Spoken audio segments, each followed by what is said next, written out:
Good Monday, and welcome back to CWS. That's Cooking with Steve for all of our new viewers, and for our regular viewers, good to see you back. It's kind of still the weekend for me. I've been up since 4 o'clock Friday, but don't worry, I'll get some good sleep tonight. Hopefully I don't crash in the middle of the show. Today's episode, the carbon market. I wound up in the carbon market this weekend, as I often do. You can get anything. You can get anything you want in the carbon market, and I mean anything. But it is the best place to buy produce, fresh fruit, produce in Cebu. By far, it's 70% cheaper than the grocery stores. It's much fresher.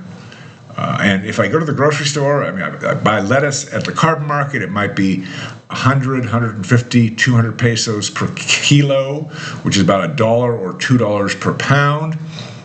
In the grocery store, it's going to be 400 to 600 pesos per kilo, $6 a pound, and it looks like it's 4 or 5 days old, and it's in a plastic bag. Where if I buy it, the lettuce, beans, whatever, after a week in my refrigerator, it looks better than what I could buy in the store. So I just go there once a week, buy whatever. I usually spend about $20, get as much as I can put on my motorcycle. Sometimes I do take the jeepney down to the market, which we should do a video of that. That's the Jeep is always kind of interesting. I'm a man of the people. I'm not so big and highfalutin that I need to take my limousine everywhere I go. I'll get in there with a Jeep, with the real people, rub shoulders, and actually on a Jeep you rub more than shoulders. They get a little tight, but it's fun. The first time, it's not fun the second time or the 20th time, but that's how it is. It keeps me in touch with my audience. The carbon market, we'll get some video here. I've got to kind of watch the video. I'm not supposed to put people's faces up, especially children. And there are a lot of kids at the carbon market running around. I went at night, just at sunset, as you can see. And that's kind of the transition between the day market and the night market. The night market is actually rather different. But I go to the night market. I go about half the time. I just randomly show up whenever I need something. But they completely change it. Midday or just like towards sunset, they close down the day market and then set up a night market right in front of that in the street. So there's kind of nowhere to go, nowhere to walk. It's not the most organized thing I've ever seen, but it's like, hey, get used to it. And it has managed over the last 4 or 5 years since I've been going.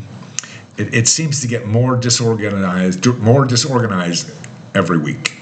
I'm kind of hoping for that point where it stays equally disorganized, and then there's possibility for improvement. They did just build a new, a food court type thing that looked pretty good. A lot of different food vendors, fresh cooked food.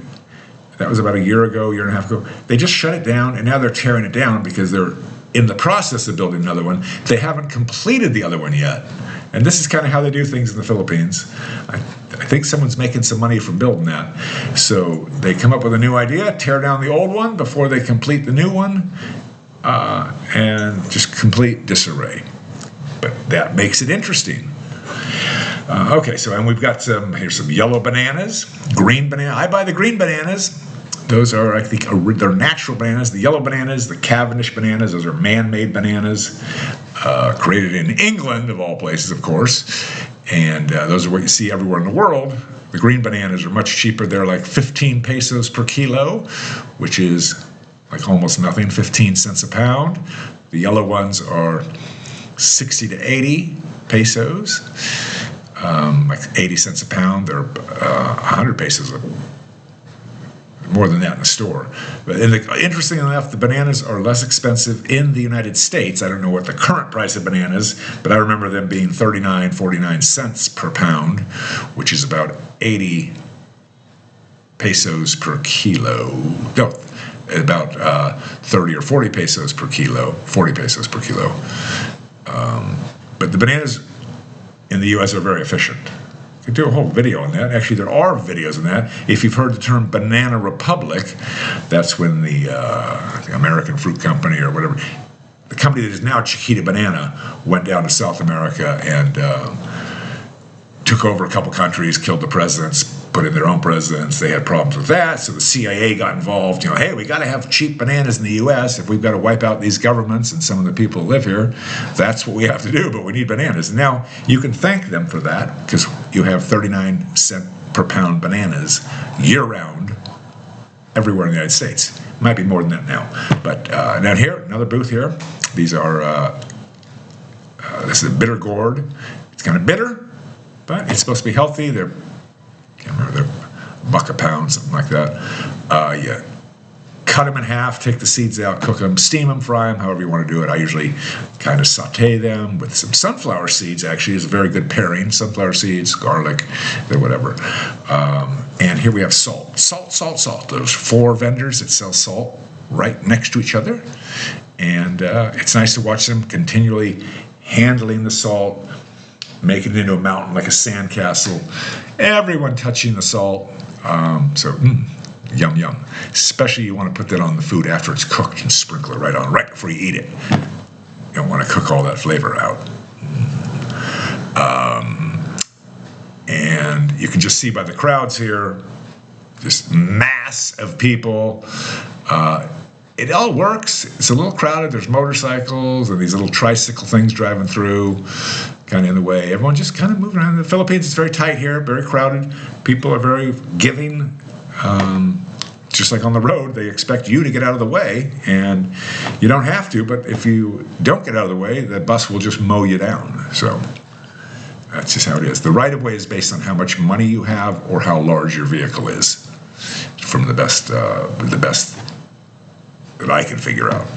So I do give way to the buses. That was a hard habit to learn. Originally, I would just kind of put my shoulder down, like, oh, I'm going to take this guy out.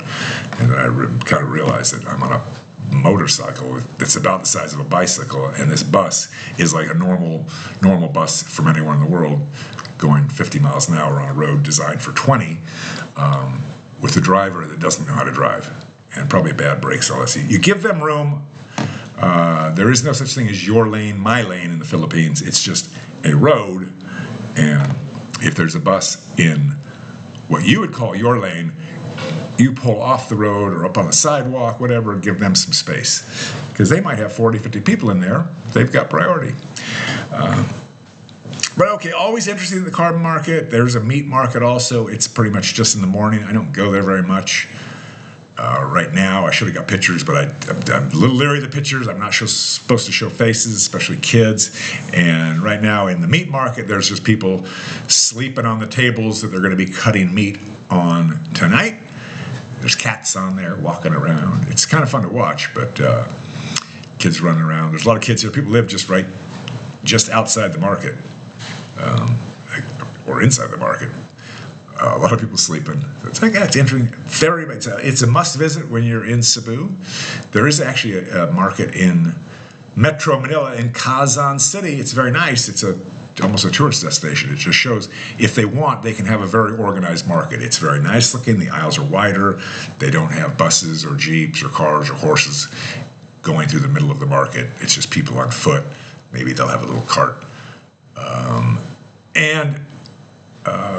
But I don't live there. I live here, so I'm not going to fly there just to go to the market.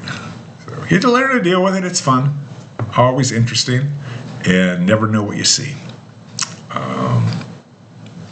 I am still waiting for my Shopee package of my coffee. I had to purchase some coffee retail, and this is not really that good. It's not bad. I'm not complaining. It's better than that instant coffee I had yesterday. Probably shouldn't drink coffee because I need to sleep, but I got a feeling I'm going to be crashing. When it's time to sleep, it'll be... Okay, that is our show, a brief one.